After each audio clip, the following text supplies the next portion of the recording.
The truth about paying off your mortgage before you retire is that it's not purely a mathematical decision.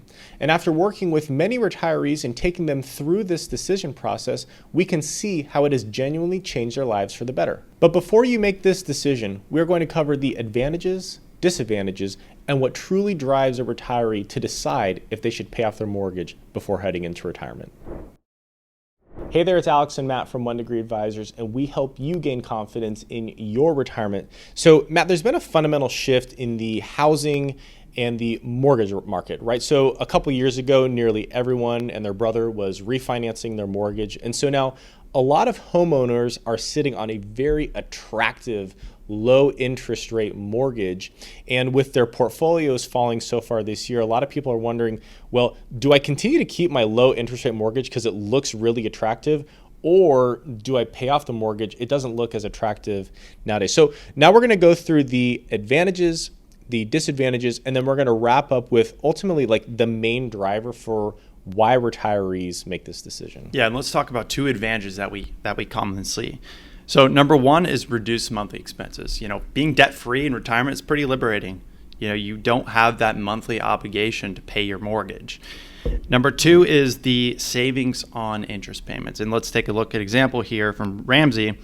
So if your current monthly payment, let's say $1,200, and you have $75,000 remaining with a 4% interest rate, what does that look like if you decide to make a lump sum payment to pay off your mortgage? Well, overall, that's going to look like $8,744 in interest savings and total time of 6 years without a payment. Yeah, and that can be huge for a lot of retirees. But let's talk about some of the disadvantages of paying off your mortgage. Yeah, for number one is your tax bill. And that could be the case if somebody's taking that money from a portfolio to try to pay that lump sum, especially if you're taking it from, let's say, a 401k or an IRA. You might look at that balance like, oh, this is a big, juicy balance. Let's use this to pay that off, but there's going to be tax ramifications. You'll have federal taxes depending on where you live. State taxes isn't always an issue, and depending upon your age, maybe you have an additional 10% withdrawal. So those are always considerations. Yeah, and the second disadvantage is that most people don't think about is you're going to lose your mortgage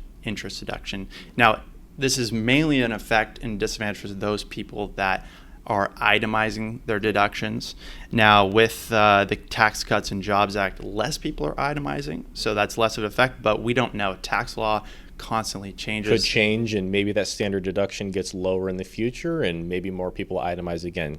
You ultimately never know. So we talked about interest, we talked about taxes, we talked about living expenses, but ultimately, these factors are important, but it's not ultimately what drives a retiree to make the decision. Exactly. So what we've seen at the end of the day, and I'm going to quote Morgan Housel again, people don't make financial decisions on a spreadsheet. They make them at the dinner table, right? So what truly drives this decision is how you feel, and that absolutely matters, right?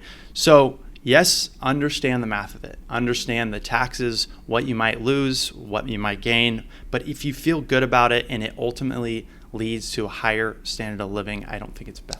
Yeah, and this is the thing is we help folks with the math side of it. I mean, we'll show retirees in their financial plan on screen to say, here's how your financial plan looks if you do not pay off your mortgage, and here's how your financial plan looks if you do pay off your mortgage, right? We can help them with the math side. We can also help facilitate some conversations and ask some questions that maybe they weren't thinking that gets them to the point of making a solid decision, right? Anthony has talked about this time and time again. The most confident and relaxed retirees in the midst of the '08 crisis were the people that had their mortgage paid off. So it doesn't always come down to the numbers, but once you have that firm foundation of what do my numbers look like, then you can have the confidence to say, okay, now that I know what it looks like, here's what I think is best for me and my family.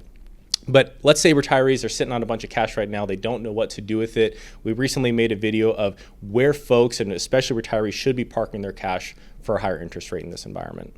Once again, this is Alex Okagawa with 1 Degree Advisors. And if you're a retiree and you'd like to see how we help folks to and through retirement, visit our website at onedegreeadvisors.com.